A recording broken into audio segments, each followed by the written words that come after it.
So it's like I was saying before we even got talking, it's random and rare for us to ever really be looking forward to watching a new show week to week. And we're on the third episode of this Percy Jackson show, like a kid. Let's be fair, it's like a kid show. Like it's like a preteen YA at best kind of show. But is this the best thing we've seen from Disney all year? Because we're through 3 episodes. This third episode was the longest one. And I still think it's moving right along, and I want more. I want more Percy Jackson like yesterday. Oh, this show is really getting into it. I mean, the first 2 episodes had 13.3 million streams in 6 days. I heard so that. This show is resonating with people because it's just a better story. They look like they actually took care. I'm guessing this is what Percy Jackson is what Kevin Feige wants Marvel to get back to with his whole reset to quality, not quantity mindset, which I think if they do, it will definitely help the MCU get back on track. But yeah, this show is definitely the best thing Disney's put out, best thing that they, view-wise, that they've received all year. I mean, if you look at the numbers, Disney lost, $2.3 billion at the box office this year. Crushed. It was their worst year in like 20 years at the box office. Yeah. So you want to talk about legendary losing streaks besides the Pistons losing streak? It's historic. Yep. Actually, you guys might have just beat the Celtics if that game is already wrapped up. But yeah, Disney not on a hot streak, but this show unequivocally more eyeballs on it than Willow, more eyeballs on it unequivocally than She-Hulk, than Secret Invasion for sure, than Ms. Marvel for sure. There's hype around this show. I've been following more fan pages on Facebook where people have objectively more positive things to say than just generic platitudes and compliments, which is nice. And I think you're right. Like I see a lot of fake hype for some of the other Marvel stuff, like Echo. Echo comes out in like a week or 2 weeks, and I still don't care. I really don't. I honestly don't give a shit. Right? Probably not gonna watch it. Maybe I binge it at the end when we're bored in like March. Or something. It's a third tier character they're trying to make us care about, and it's not going to do it. Third minimum, maybe 4th or 5th.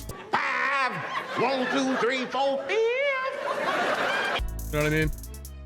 And to not waste too much time talking about the other Marvel and Star Wars crap, it's nice to have a show to look forward to.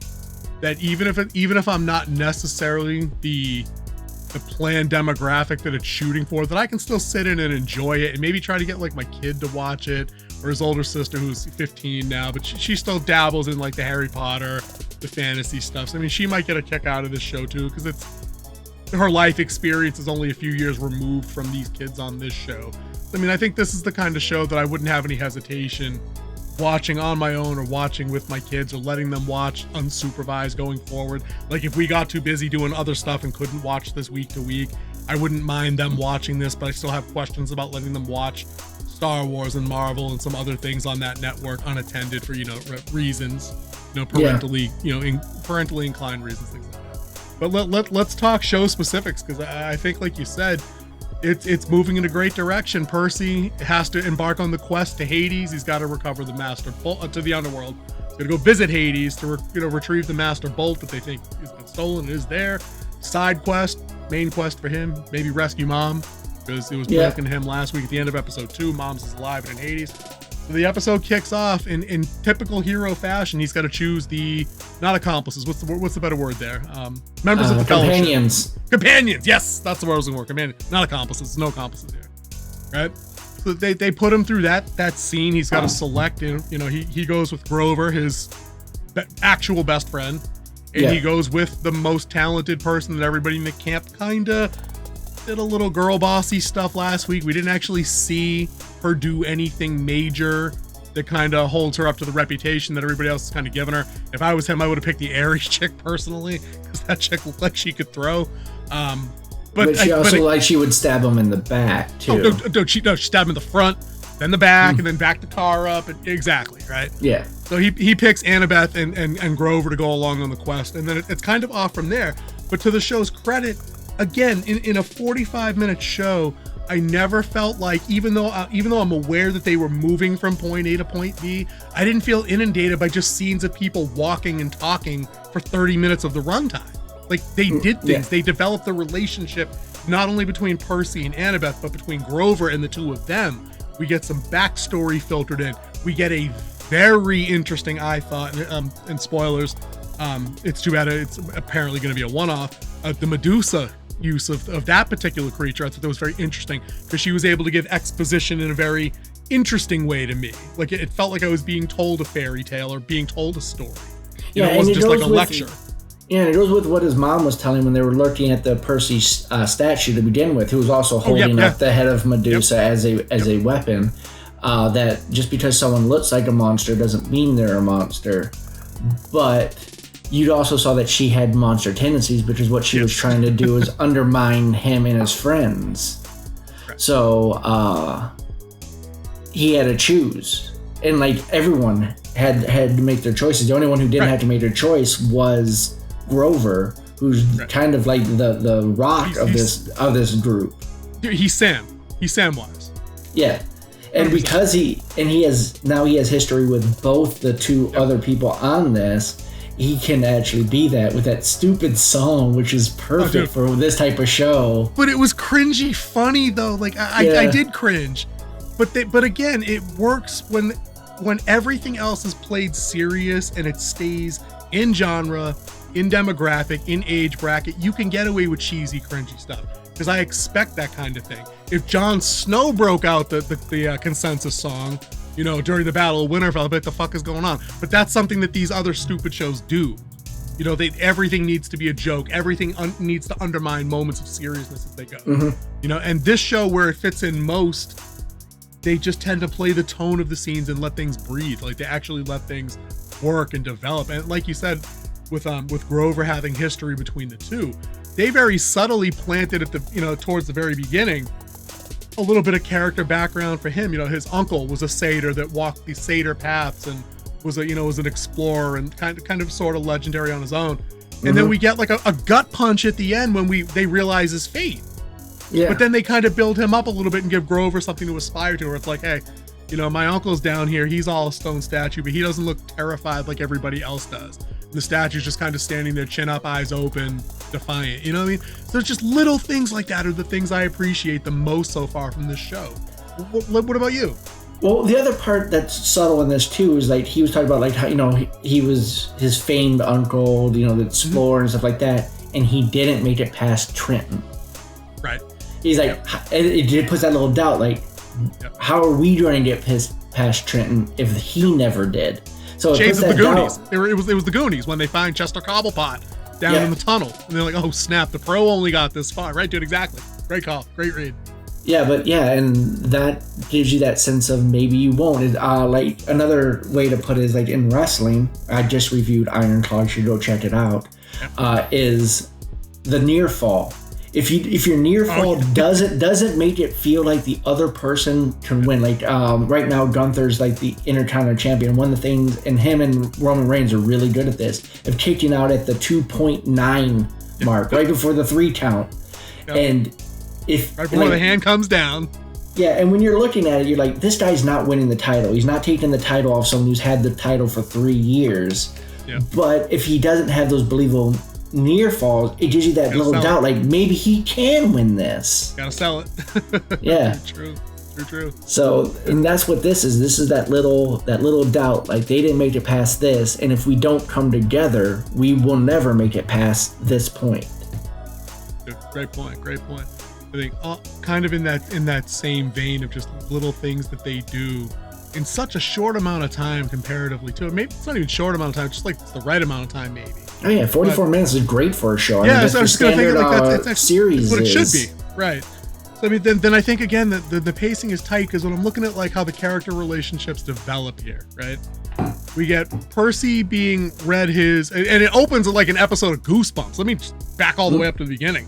Like if you guys have ever watched the old school, and I think they come back and they go and they come back and go, Goosebumps, Are You Afraid of the Dark? The kid to preteen to teen kind of scary shows. This opens on some Goosebumps stuff where like Percy looks like he's in the attic somewhere. I don't know where he is. It's never really explained, but it's dark. It's cobwebs and shit.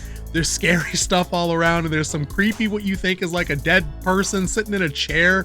Might be a doll, might not be. I don't know. Referred to as a Halloween decoration. You're saying, right? And then he's creeping closer, and the music is suitably ominous and tone appropriate, you know. And then, like, you know, the green cloud comes out into the Oracle in the shape of his uncle for some reason, or his mom's boyfriend, or whoever. Mom's boyfriend. Whatever, I'm not sure why. I don't think it was thoroughly explained why the Oracle chose that form. Maybe it was just to be a gag. I don't know. It was kind of funny. But the Oracle, even, like, seriously? Right. He was the audience standing there. But the Oracle drops the knowledge, you know, you're going to go on this quest. You got to bring 2 friends. One of them's going to screw you, and you're going to be the one of them that you called friend. Right? Yeah.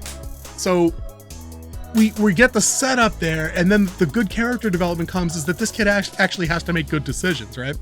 He knows Grover won't sell him out, right? And then when he, right, well, yeah, but there was a reason for that, you know, in his own best interest, right? But he considers picking Luke, who's kind of tall and athletic and probably a go-to, and his friend type person, right? Exactly. But when they have that moment, it's like, listen, I was gonna pick you, but you the first thing you told me was that Annabeth was your go-to and you'd always back her. And if push came to shove, I couldn't have that if my mom was on the line. I'm like, that's more intelligent, well thought out, articulate, and well executed, well given reasoning than anything I've seen in Secret Invasion. Yeah. Like, the kid made a smarter decision than anybody I've seen in a live action adult Marvel show in 4 shows. It was also, you know? During the whole ceremony where he was choosing his companions, he chose her right off the bat, right? He's like, usually they let us say a few names before he's like... They played it for a laugh. It was good. It was talking about, like, I need someone who, like, if I'm hesitant, will push me down the stairs, and she wouldn't hesitate to do that. I mean, she already pushed him in the water because she wanted to see if... I know. Yeah. So I thought that worked, and then it segues nicely. You know, we go through the show, we get the same, I'm not going to call it formulaic, it kind of is, but it makes sense, so I don't care. It's a certain roadmap that a show like this has to have. The show gives you its setup, they have a small obstacle early, then you get a little bit of exposition and development, then an increasingly larger set of obstacles that go until the big action sequence at the end, which was a little muted by last week's standard, but fine. It was still good, it was still effective. But the early obstacle here, where we start to see the character development, is the 3 of them bickering on the bus about who's getting off or why they're not getting off the bus that they're on as they're going to Hades, going to the underworld. And, you know, why is Annabeth in charge? It's my quest. It's not. They had to have that back and forth, you know. But then the Furies show up, right? And there's 2 this time. There's 2 instead of the 3. The one they banished in episode 1, right? They were getting to the 3, I'm sure. Right? I'm sure that's Miss Dodds, their algebra teacher. Electo, you know, the proper name there that they name her. And then one of the sister Furies, unnamed. Yeah. Right. But through a bit of cleverness, admittedly, they escaped the Fury on the bus because they use the other passengers as a distraction, basically. Annabeth uses the hat, kind of has a little standoff conversation with one of them. They use the other passengers as a screen, and then, like, when the target becomes available, Annabeth hits her with the throwing knife and smokes her, dusts her. Yeah. Right? Which is cool. So then they make their escape. I'm not sure why the other Fury didn't pursue them outside. Kids show, whatever. I don't know. I'd have probably just got off the bus and chased them. And she kind of did pursue, because we get that one shot of the Fury wing flapping over the forest as they're walking towards where eventually we get to the Medusa, which becomes the big episode, the big obstacle of the show. Tell me more about the Medusa segment of the show. So Medusa is the big bad of the show, and so they're being pursued. They found their way to the Cedar Forest, but then they realize that they are being followed. And Grover he uses it. I don't know if it's a skill, you know, or trade ability. He starts smelling something. He's like, it's hamburgers. So he was just hungry. Yeah, that too. He said that. He's like, so hungry, I was willing to risk it.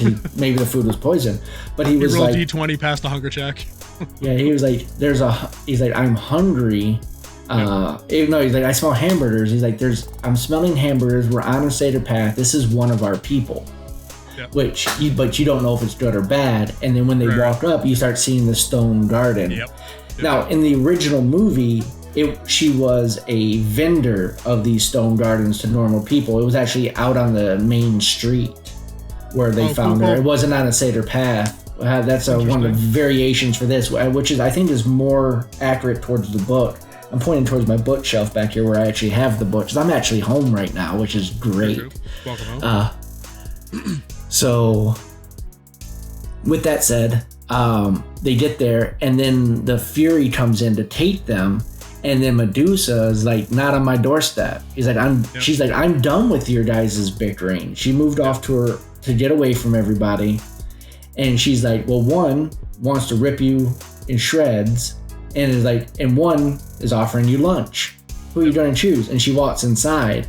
So they go inside with Medusa, which of course you see Annabelle having problems, because if you know the story of Medusa, she has a problem with Athena, because Athena is the one who cursed her into the look she has based on her relationship with Poseidon. Yep.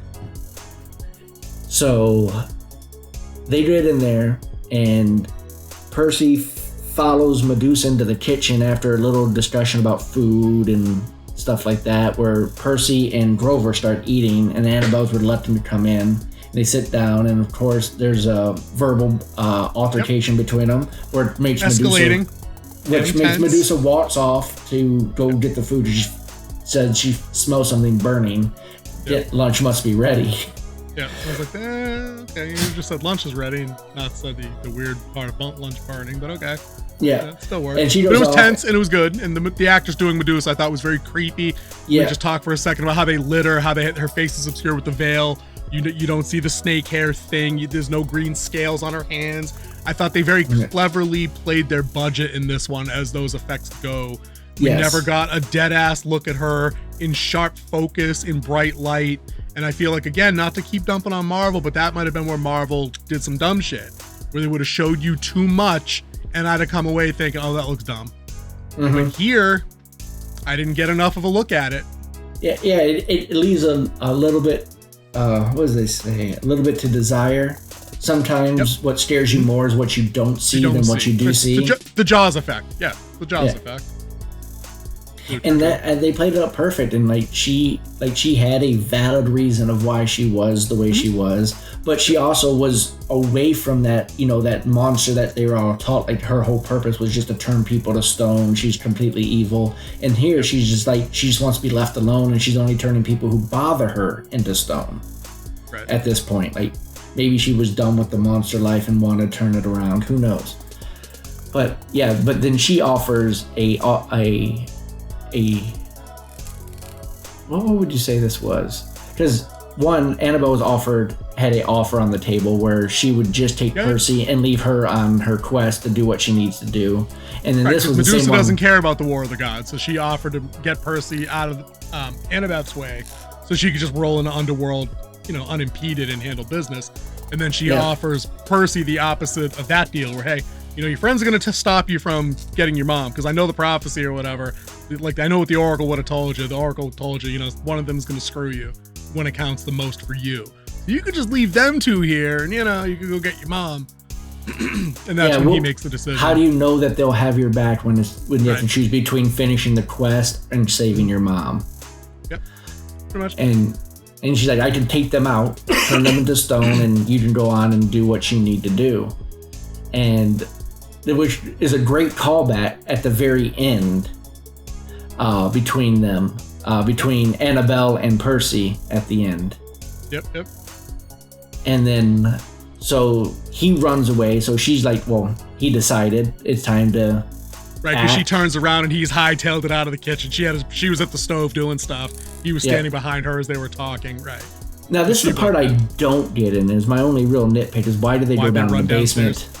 And not run out. But I guess the Fury was there too, so I guess they had no choice. I was gonna put a pin in it, but because you just said you had my thought, let's just do this part right now, right? I don't understand the threat levels as they present themselves in this episode. The Medusa I know is dangerous. She's got a yard full of people turned to stone, and mythologically speaking, dangerous. Fury's also super dangerous too. But the power levels here seem weird. They've already defeated a Fury once, right? Then Annabeth defeated one this week, throwing knife to the chest. Yeah. Why did two demigods that each have a Fury kill under their belt, and Grover, who was also Annabeth's protector, which added to some of the drama and the conflict, like, oh, wait a minute, Annabeth's best friend was in a group he was the protector of, and she died on the way to the camp. So there's... She didn't die, she was transformed. Who's Thalia? Thalia? Oh, don't ruin it. If it hasn't come up yet, don't ruin it. I haven't read it. No, it has. They said it. She's that tree before they left. Oh, that's right. Never mind. That's right. That was actually a fairly decent scene, because again, conflict, because Percy made kind of a joke about the tree thing, and Grover was like, bro, do you know what the tree... thank you for reminding me. Yeah. Okay. Having said all that aside, Percy's downed one, Annabeth's downed at least one that we know about in this show. Maybe she likely has other combat experience. She's not inexperienced. She's not new to camp like Percy is. She's the best they have, right? Why are they sweating one Fury outside when not only have they defeated Furies on their own, they've defeated this particular one?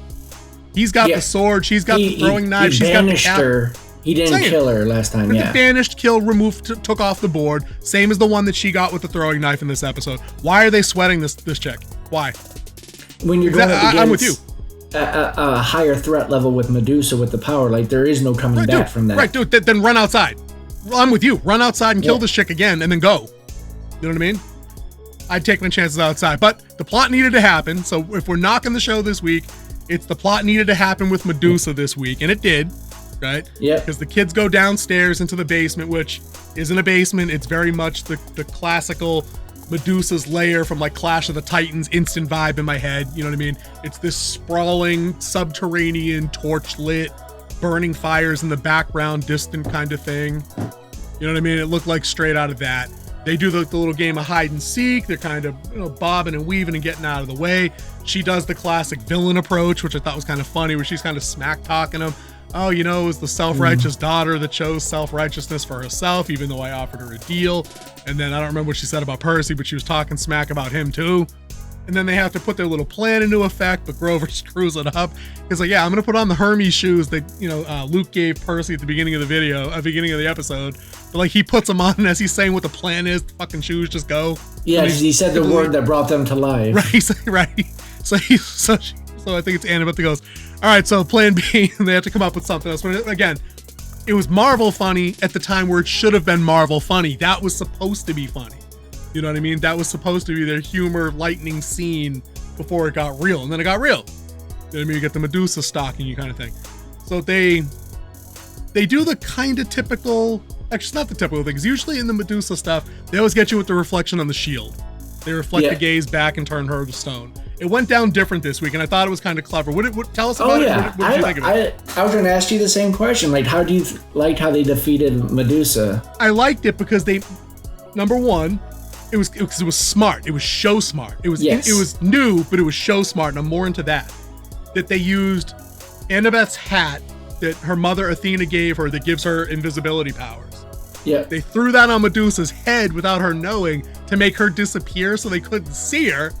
And then Percy does the Perseus thing and takes her head off, and you can hear the funk. And Annabelle set it up by pointing, like, right here. This is where she is. And he just swung, and you heard the thump, thump. All good stuff. So I thought that was great. But again, the payoff, and I'm a big fan of payoff, just like you. The payoff is they're trying to figure out how to get rid of the head after they use it to defeat the Fury outside, which is kind of anticlimactic after the Medusa thing, whatever. Percy just goes outside and is like, bam, we're done. And they're trying to figure out what to do with the head, and they're like, oh, let's fucking bury it in the hat and put it away, and then, it's not dangerous, this and that. But then he comes up with another thing to do with the head, which we'll talk about in a minute, and then he gives Annabeth the hat back from her mom. Yeah. And them two are now, like, that it's on the way to being that now, without a doubt. Like, that was the Hermione moment between them two, where like they realized that she was her own way for her own reasons, but they didn't have to be dicks to each other anymore. That was the moment. They're gonna be okay now. Back. Yeah, because they came out and they pretty much hammered it out, and Grover was the voice of reason. Oh, dude, that was awesome. Dude, you take that one. Yeah, Grover comes out and he was like, I'm tired of this. He was like, you doing this, and then you're saying this, and then he's like, well, Grover's gonna be on my side, and he's like, no, Grover was my protector too. I think that came up earlier than this, but then Grover pretty much pulls them back together, and he's like, why are you so scared? And then he tells them the whole story of what the Oracle said. And like, one trying to tell your friend stabbed me in the back. He's like, I chose you because I know you would do this, and I chose you because you're the only person I can trust. Right.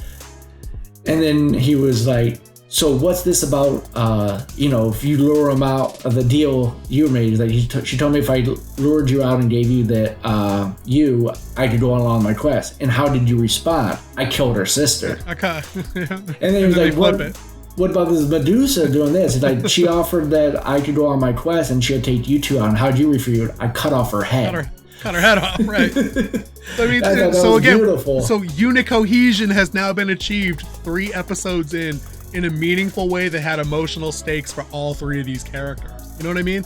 And it worked because you could see Annabeth soften in the exact second he handed the cap over. Yeah. So like her how she is now going to interact with him is going to be largely different going forward, guaranteed. That's just how that's going to be. You know what I mean? And it's going to be less contentious. I don't think they're going to slide into any cringy preteen teen arguing shit, unless it's for like comic value at some point. Like, I think we're past now the group conflict stuff. I think they had their 8 episodes, 8, 10, I don't remember what you said. It was 8, right? It's 8, yeah. 8 episodes. So we're coming up on that halfway point, and I think they've already now put to bed all of the team building crap they have to go through was this episode. Yeah. So I think they're at a great pace moving forward. If they're going to where I think they're going, that's based off they have the trailer at the end of the episode, of the next episode. I did watch that. If they're going where I think they're going, I believe they have their first mini boss. If you're going by game standards, it's their first mini boss that they face, which will be... I'm not going to save it for you. I'm not trying to spoil it for you. I'll let you. Is it in the next week's preview? Because I did watch that. The creature's not in the preview. They say its name though. They did Chimera. They said the name. That's why I just said that. Chimera is different, but that's not the creature they fight. Okay, so then don't. That's what I thought you were talking about. Cool, I appreciate that. Because if it's the location I think they're at, because you see them in the fountain splashing him with water to heal him, because we know that water heals Percy because he's the son of Poseidon. True. All right, so yeah, sit on that for right now then. I thought you were just talking about the Chimera thing, because they did give the glimpse of that with like the horns coming up over. And again, I think we're going to get very clever, astute use of the CGI on this show. We've already talked about the Medusa effects this week. They'll say the same thing about Grover and Chiron. I think Chiron's an easy one to just have a static image of the guy with the lower body, the centaur thing. That's easy. But did you notice whenever they could, they did typically shy away from animating Grover's legs with the satyr legs? Especially the part where he was outside at the very beginning. There was always tall grass, or he was shot chest high. They gave you a couple of glimpses so you knew he was, that way, because you could barely see the horns. So he's got dark hair, dark skin. The horns are almost skin color to him, so it kind of blends to his complexion and his hair. But the legs are a dead giveaway. But they shied away from that, which again I think is clever. They don't need to spend $2 trillion on satyr legs. You know what I mean? They don't need to do that. I think that bodes well for them. So the episode ends where Percy comes up with a good idea of what they can do with the head. And again, it ties into mythology. It ties into what that side of the world would work, how it would work, where it's like, nah, we're going to mail Medusa's head back to Olympus. Because it's tribute, right? We're going to do that shit. Because the other two, Grover and Annabeth, didn't want to do it. They're like, dude, that might ruffle some feathers, bro. You might not want to do that. And he's like, no, dog, that's how we're going to do it. They can FedEx the effing head. The Hermes transportation. Which, dude, all I could think of in that section was Futurama. It just looked like Planet Express to me. I was thinking that was Fry. Like, I don't know why. Probably was the red. I don't know. I was just thinking that. But so that was Hermes himself. That's but the logo had red on it. Maybe it just made me think of Fry from Futurama. Like, and Hermes is a character in Futurama. You know what I mean? So Hermes has the box. He gets in the elevator at the Empire State Building in New York, which when they made this would have been the tallest building in New York, because it would have been after the events of 9/11, sadly. So it would have been the tallest building there, which makes sense. Well, they explained that in the first movie too, which they'll explain it again at the end of the series if it stays on the story beats of this, is that Olympus moved from Mount Olympus to the Empire State Building in like 1929 because it followed the Republic. Oh, okay, cool. I can see that. All right, that works. Then that's where they're going. I didn't get why it was the 600th floor though. Is that a number that I'm not aware of in the mythology, or is that just because it's super funny and it's high? Because it's high. Okay, I wasn't sure. I didn't have time to go back and Google it just to check. And then, of course, the elevator doors open as Hermes is walking. We don't see what's out there, but it's a bright light that's obviously reflecting into him, and he kind of smiles knowingly as he's going in, and there's your episode. So, dude, I'm digging this show. I like it. I like all the characters in it. They're playing smart parts. It's not complicated. It's not complex. It's an easy show to digest. It's not Game of Thrones. I get it, but I'm not going to fault it for being simple. Like, it doesn't have to be some Robert Ludlow Born Identity level of, or Inception level of trying to screw with the audience to make you think it's smarter than it is. It's just a good show. Yeah, it's a great show. It has a good story, great cast of characters. It's nice seeing a Percy Jackson who's actually aged and not 21 years old playing a 12-year-old. It's nice. He sounds young. Yeah, and it's nice that you have a show that you can get the whole family around and watch, where you're not going to worry about an F-bomb being dropped every 10 minutes or gratuitous violence or nudity or set scenes every 10 minutes. It's just a good family show you could watch that's actually entertaining. I think Disney going back to their roots with this one is really good. Like, there's no messaging, there's no agenda. It's just telling a good story, and I think they will realize that we get preached to enough with our friends, our social media, our news outlets, our politicians. We don't need it in our entertainment. I certainly don't need to pay for it. Yeah. So I think this show they're going to realize, like, wait a minute, why is this one so successful? And all this other stuff that we did that is super what we want to push, our idea of inclusiveness is, why did that do so bad and this is doing so good? And it's because it goes back to what people actually want to watch when they're watching stuff. Good for it. Just wanted to sit there and watch a show that had some Greek mythology that I was interested in as a kid, and just take the ride.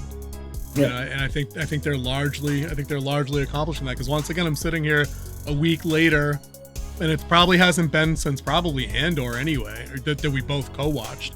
That I was looking forward to something for next week. Like, we've watched plenty of crap in between. Yeah, I've watched some solo stuff in between. You watched Monarch. I watched One Piece. So we've done a couple of things on our own that I enjoyed watching. But I mostly binge watched One Piece. Now it's just done and gone in like a weekend. This, at least, it's semi-appointment viewing. Like, I look forward to Thursday if it comes out. Again, Disney, my complaint: stop putting this shit out at midnight Pacific. Seriously, this shit needs to be on 8 p.m. Eastern. And then you have everybody. Yeah.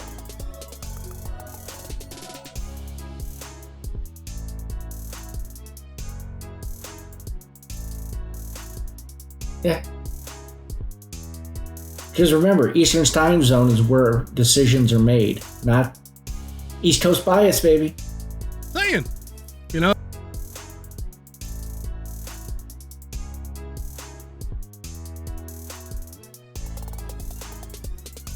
That's a rant for a different day. Do we do ratings week to week on this show? I mean, I feel like it's just going to be consistently good. Maybe we should just, if there's a bad one, we could just say, oh, this was the dud in the group. Because I think this is like an 8.5. It's not perfect. So far, they're bad in 3 for 3. I'm saying on this one, they've hit 3 solid singles, maybe a double with this last episode because of how well-rounded it was. The gripe takeaway this week is we like the power level discussion we just had about, like, why don't they just go outside and rough the Fury up again? But like, that's, I don't know, like, it's not worth nitpicking that, I don't think. Well, the one good thing that came out of the power level thing is that they did take the Fury out permanently. Right, because she's stoned. They took that piece. True. Yeah, they took that piece off the board. I wish they just had completely. one line in there then that kind of just like stated that for a fact. You know what I mean? Because then from them, like in the planning phase, like, okay, we killed the Medusa, let's get the fuck out of here. And then one of them says, whoa, take the head, because my mom one time said this was the only thing that could blah, blah, blah, blah, blah. And then maybe another 2-minute scene, because I felt like they did just rip right by that the actual execution of that plan. Like Grover and Annabeth are chilling inside. Yeah. Percy just walks outside, like, waits for the Fury to come at him, bro, and then just kind of whoop hat. Pulls and then she off and hold straight Jason of the Argonauts from Clash of the Titans. And then she kind of crumbled in, like, stone effect, which was kind of cool. But again, it was far enough away that I got that she was turned to stone and crumbled. But if they were all up in her grill extreme close up, it probably would have looked like dog shit.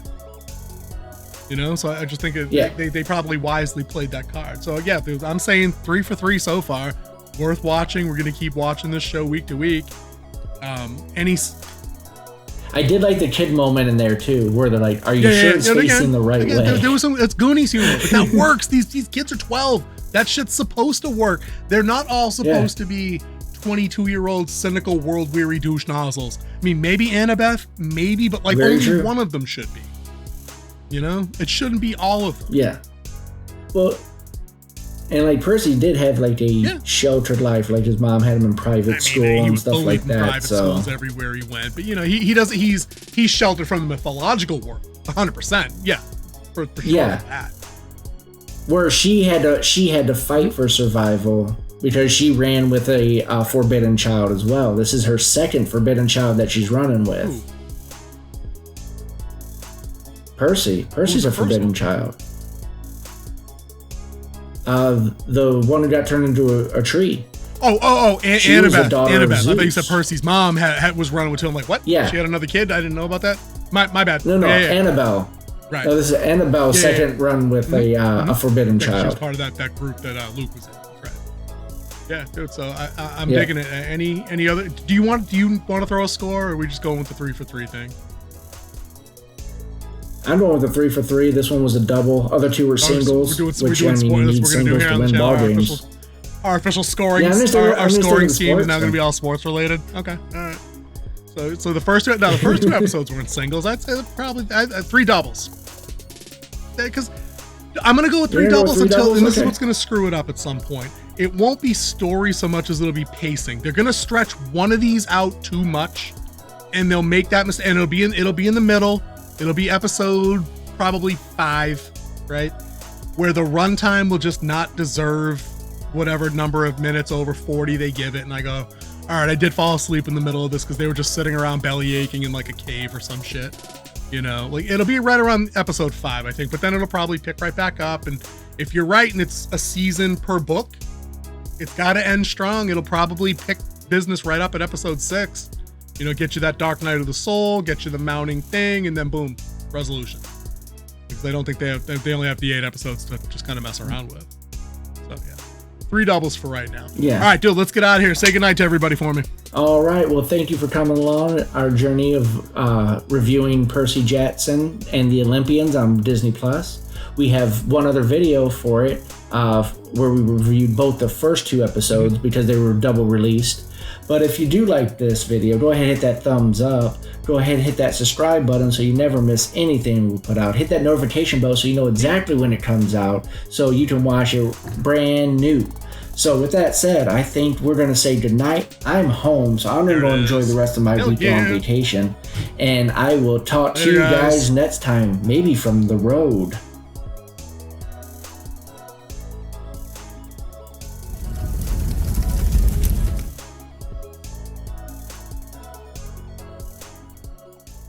Oh.